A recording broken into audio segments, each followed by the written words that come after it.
حضرت انس رضی اللہ تعالیٰ عنہ سے روایت ہے کہ رسول کریم صلی اللہ تعالیٰ علیہ وسلم نے ارشاد فرمایا ہر چیز کا ایک دل ہوتا ہے اور قرآن کا دل سورہ یاسین ہے۔ اور حضرت عطا بن ابی رباح رضی اللہ تعالیٰ عنہ ایک مشہور جلیل القدر تابعی ہیں، وہ فرماتے ہیں کہ رسول کریم صلی اللہ تعالیٰ علیہ وسلم سے ہم تک یہ خبر پہنچی ہے کہ جس نے سورہ یاسین ایک بار پڑھا اسے 10 بار پورا قرآن ختم کرنے کا ثواب دیا جاتا ہے، یاسین پاک کے سلسلے میں فرمایا۔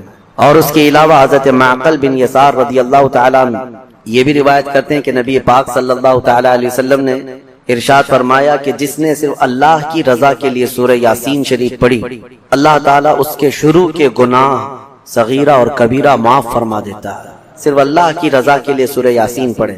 اس کی فضیلتوں میں تو بہت ساری چیزیں ہیں، فرمایا گیا کہ اگر آدمی راستہ بھٹک جائے کہیں جنگل میں تو سورہ یاسین پڑھ لے، اللہ اسے راستہ عطا کر دے گا۔ اور اگر بہت شدت کی بھوک ہے اور کھانے کو کچھ نہیں ملتا، اس کو ایسی جگہ پر ہے اور سورہ یاسین پڑھے، اس کے لیے دوا بھی ہے، غذا بھی ہے اور شفا بھی ہے۔ سورہ یاسین پیٹ بھر دیا کرتی ہے، اس کے اندر اللہ تعالیٰ نے یہ اثر رکھا ہے۔ اور پھر یہ حدیث حضرت ابو ہریرہ رضی اللہ تعالیٰ عنہ سے فرمایا جو سورہ یاسین رات کو پڑھ کر کے سوئے گا، اگر اس رات یا صبح اٹھنے سے پہلے اس کا انتقال ہوا تو اس کو شہیدوں میں اٹھایا جائے گا، ہاں اس کی بخشش ہو چکی ہوگی۔ اور پھر یہ نبی پاک صلی اللہ تعالیٰ علیہ وسلم نے بھی ارشاد فرمایا، حضرت معقل بن یسار سے یہ بھی روایت ہے کہ حضور نے فرمایا اس کو اپنے مردوں کے قریب پڑھا کرو، یعنی جو شخص انتقال کے قریب آ چکا، نزع کا وقت ہے، سکرات کا وقت جس کو کہتے ہیں، ایسے وقت میں اس کے سرہانے کے پاس بیٹھ کر سورہ یاسین کی تلاوت کریں۔ یہ روایت کئی احادیث میں ہے، امام احمد نے، حضرت یہ ابو داؤد نے، نسائی نے، ابن ماجہ نے، سب نے اس کو روایت کیا۔ اور یہ فرمایا گیا ہے کہ جو سورہ یاسین کی تلاوت ہوتی ہے قریب الموت شخص کے پاس، تو اس کے روح نکلنے کی تکلیف میں اللہ آسانی فرما دیتا ہے، تخفیف ہو جاتی ہے۔ ایک عجیب و غریب حکایت ملتی ہے، امام احمد بن حنبل رضی اللہ تعالیٰ مشہور اماموں میں سے ایک ہے، محدث جلیل جن کو 5 لاکھ حدیثیں یاد تھیں، آپ کی طرف سے یہ بات منسوب ہے اور فرمایا آپ نے کہ آپ کا آخری وقت تھا، لوگ عیادت کے لیے آ گئے، تیمارداری بھی ہوتی رہی، آخری وقت تھا، نزع کا وقت۔ اور ایک بات میں آپ کو بتا دوں، جو نزع میں جاتا ہے پھر وہ واپس نہیں پلٹتا، لیکن اللہ تعالیٰ جسے چاہے موت کے منہ سے بھی نکالے اور قبر سے بھی زندہ کرے۔ امام احمد بن حنبل کے متعلق ہے کہ وہ نزع کے حالت میں جا کر قریب الموت تھے، اس کے بعد پھر وہ صحیح بھی ہو گئے، پھر آ گئے، کیونکہ انہیں کچھ بتانا تھا۔ کہا کہ میری روح نکلنے کے قریب تھی، نزع کا وقت تھا، شدت کا درد تھا، ایسا درد کہ مکھی بیٹھے تو لگتا پہاڑ بیٹھا ہوا ہے، ایسی تکلیف۔ فرماتے ہیں اسی اسنا میرے پاس ابلیس آیا اور پانی لے کر کے آیا، مجھے ایک بوند پانی بھی ایک ندی کے برابر لگتا، اور وہ کہتا احمد بن حنبل میری طرف دیکھو، میں میٹھا پانی لایا ہوں، زندگی بھر تم جس کی عبادت کرتے تھے اس نے تو تم کو تکلیف میں چھوڑ دیا، لیکن میں تمہیں تکلیف میں نہیں چھوڑوں گا، تم نے مجھے پہچانا ہی نہیں، میں اصل بندوں کی دیکھ بھال کرتا ہوں۔ عزیزان اکرامی، یہاں پر میں رک کر کے ایک بات کہوں گا، ابھی ایک دنیا میں فرقہ جنم لیا ہے، بلکہ یہ کافی سالوں سے ہے، عباد الشیطان ان کو کہا جاتا ہے، یہ ڈیول ورشپرز، شیطان کے بندے، شیطان کی پوجا کرنے والے، اور ابلیس کو وہ رب العالمین کہتے ہیں۔ تو کہتے ہیں اصل جو چیز ہے وہ ابلیس ہی ہے، تم لوگ سب جو ہے جس کو خدا کہہ رہے وہ خدا ہے نہیں، شیطان جو ہے وہ اصل خدا ہے۔ الومناتی کا پورا نظام اسی پر جمع ہوا ہے، اگرچہ اس کو سیکریٹ اور خفیہ کہتے ہیں، کوئی چیز سیکریٹ اور خفیہ نہیں، اوپنلی بہت ساری چیزیں ان کی ہوتی ہیں، لیکن وہ ہر ایک کے دماغ میں یہ ڈالنا چاہتے ہیں کہ اصل خدا یہ ابلیس ہے، شیطان ہے، تم نے نام اس کا شیطان رکھا ہے، اصل میں وہ رب العالمین ہے۔ نعوذ باللہ۔ اگر ان لوگوں سے پوچھیں جو الومناتی کا عقیدہ رکھتے ہیں یا ان کی ہاں میں ہاں بھرتے ہیں یا پھر ان کے آگے پیچھے بھاگتے ہیں دولت کو دیکھ کر کے، وہ کہتے ہیں ہم کو دنیا میں جو چاہیے وہ سب ہمیں ابلیس دے دیتا ہے، تو خدا تو یہی ہے، وہ ہمارے ساتھ ساتھ ہے، ہر گھڑی ہے، دیکھو تمہاری حدیثوں میں لکھا ہوا ہے کہ تمہارے خون کے ساتھ دوڑتا ہے شیطان، تو خدا تو وہی ہے جو اپنے ہر بندے کے ساتھ ہوتا ہے۔ بڑے عجیب و غریب دلائل ان کے پاس ہے شیطان کے متعلق، اللہ تبارک و تعالی حفاظت فرمائے۔ میں آتا ہوں، ہم نے سورہ یاسین میں بھی آج تلاوت کیا ہے کہ اللہ تعالیٰ نے قیامت کے دن یوں فرمائے گا، اللہ وامتاز اليوم ایھا المجرمون، اے فرشتوں آج مجرموں کو الگ کر دو، ان کی پہچان الگ بنا دو۔ الم اعہد الیکم یا بنی آدم اللہ تعبدوا الشیطان، اے آدم کی اولاد کیا میں نے تم سے عہد نہیں لیا تھا کہ تم شیطان کی عبادت نہیں کرو گے؟ وان اعبدونی، اور میری عبادت کرو گے۔ ھذا صراط مستقیم، یہ سیدھا راستہ ہے۔ وَلَقَدْ أَضَلَّ مِنْكُمْ جِبِلًّا كَثِيرًا، اس نے تم کو گمراہ کر دیا غلط عادتیں ڈال کر کے۔ افلم تکونوا تعقلون، کیا تمہیں عقل نہیں ہے؟ یہ قیامت کے دن شیطان کے پجاریوں سے کہا جائے گا۔ اب پھر رب تعالیٰ فرماتا ہے هَذِهِ جَهَنَّمُ الَّتِي كُنْتُمْ تُوعَدُونَ اصْلَوْهَا، یہ وہی دوزخ ہے جس کا تم سے وعدہ کیا گیا تھا، ڈالو ان کو اس میں۔ پھر اللہ تعالیٰ فرماتا ہے الْيَوْمَ نَخْتِمُ عَلَىٰ أَفْوَاهِهِمْ، آج ہم تمہارے منہ پر مہر لگا دیں، مہر لگا دی جائے۔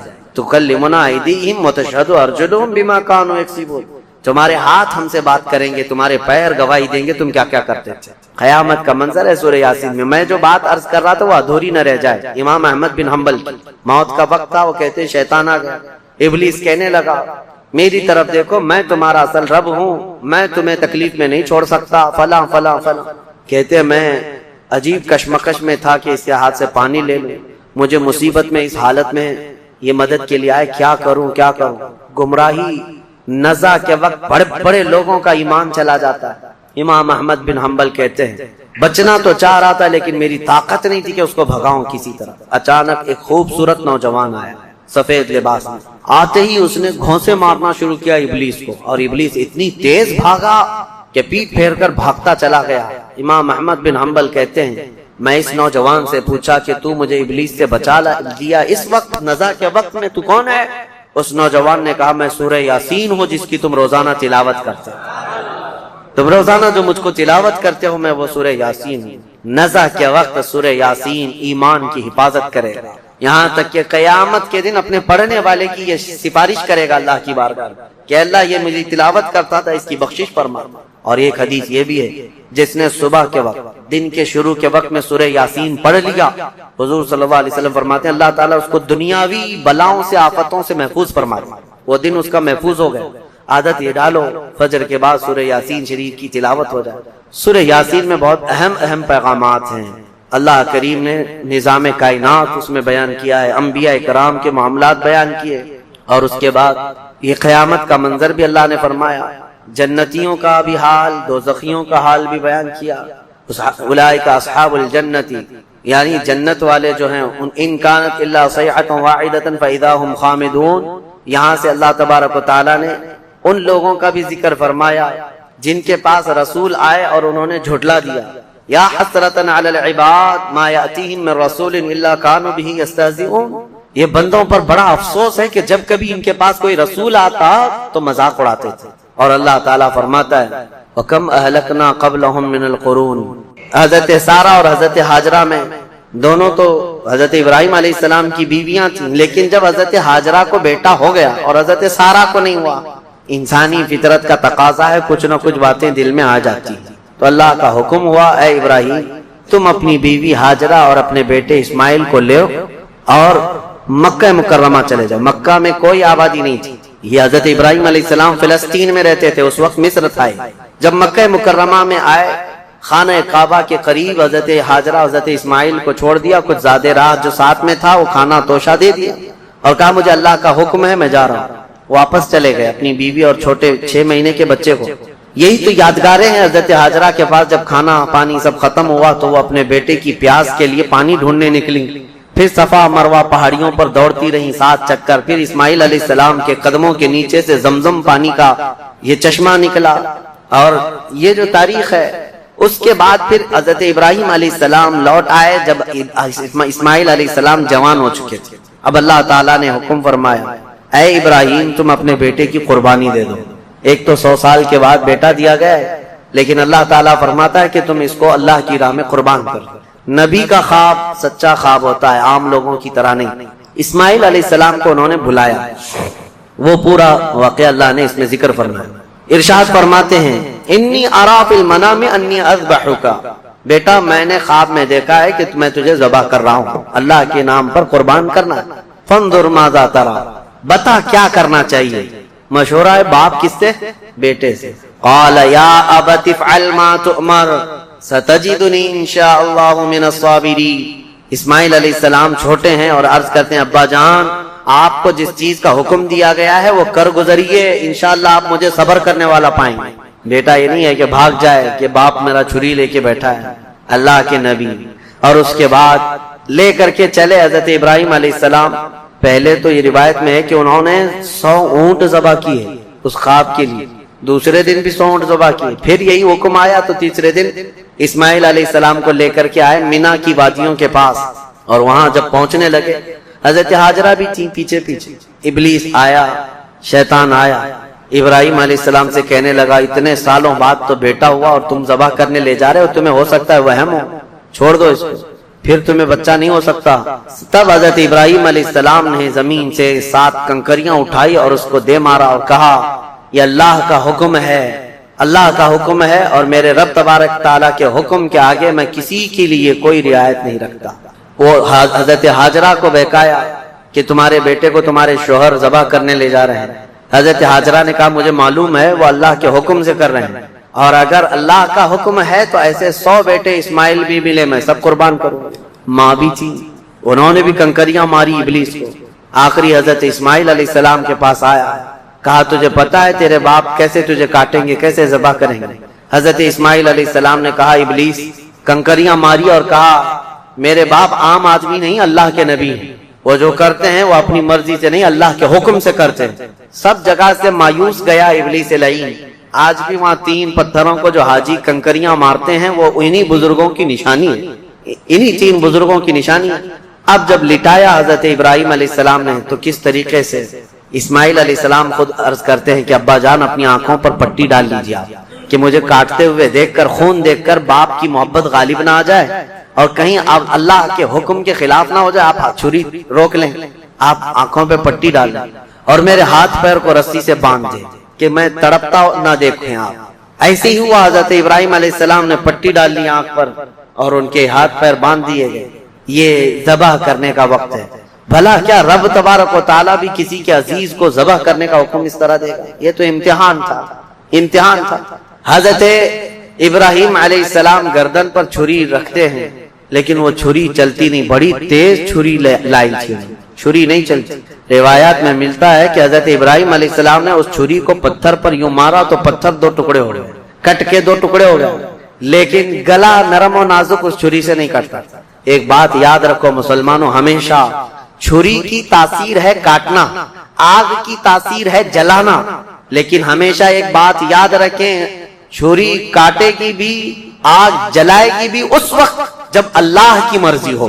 ہمارا عقیدہ یہ ہے تقدیر، ہاں ان کی تاثیر ہے، یہ کام یہی کریں گے، لیکن اس کے ساتھ ہمارا عقیدہ یہ ہے اگر میرا مولا نہ چاہے تو پھر جتنی تیز چھری ہی کیوں نہ ہو نہ کاٹ سکے گی، جتنی تیز آگ ہی کیوں نہ ہو نہ جلا سکے گی، اور اگر مولا کی مرضی ہے تو پھر یہ چیزیں اپنا اثر دکھائیں گی، باقی ان کا اثر اللہ کی مرضی کے بغیر کچھ نہیں۔ چھری جیسی ہی گردن پر رکھی، اللہ کا حکم ہوا جبرائیل جاؤ جنت سے ایک دمبا لے کر جاؤ، میرے ابراہیم کا امتحان ہو گیا اور کامیاب ہوئے، ان کے بیٹے اسماعیل کو ہٹاؤ اور دمبا رکھو۔ جبرائیل امین علیہ السلام سب سے تیز سفر کرتے ہوئے دنیا میں 3 بار آئے ہیں، سب سے تیز۔ ایک اس وقت جب یوسف علیہ السلام کو ان کے بھائیوں نے کنویں میں ڈالا، کنویں میں گرنے سے پہلے جبرائیل امین آ چکے تھے اور حضرت یوسف علیہ السلام کو پکڑ کر بٹھا چکے تھے۔ دوسرے جب ظالموں نے ابراہیم علیہ السلام کو آگ میں ڈالا تھا، ادھر سے وہ آگ میں پھینکے تھے، اس وقت جبرائیل امین اتر رہے تھے اور جبرائیل امین حضرت ابراہیم کی آگ میں جانے سے پہلے ہی ان کی مدد کے لیے آ چکے تھے۔ اور تیسرے یہ جب اسماعیل علیہ السلام کی گردن پر چھری رکھ چکے تھے، کون؟ ابراہیم علیہ السلام، اور چھری ہلانے سے پہلے جبرائیل امین آ کر کے ان کو اٹھا چکے تھے۔ وہ جبرائیل امین کی رفتار ہے جو میرے مصطفیٰ کے قدموں کا بوسہ دیا کرتا ہے، یہ جبرائیل کی رفتار ہے جو رسول اللہ کے قدموں کا بوسہ دیتے ہیں۔ جو قدم آئے رسول کا بوسہ لے کر سدرہ کا مکی اتنا تیز رفتار ہے تو میرے مصطفیٰ کی رفتار کا عالم کیا ہے کہ قرآن کے مثل کوئی دوسرا کیوں نہیں لا سکتا۔ میں تمہیں بتاؤں، ایسی اس کے اندر ترتیب ہے، اللہ نے ایسا بنا کر کے رکھا ہے، ممکن ہی نہیں ہو سکے گا، ممکن ہی نہیں ہو سکے گا۔ ایک بڑے سائنسدان نے تحقیق کیا اور کمپیوٹر میں ڈال ڈال کے چیک کیا ہے، بار بار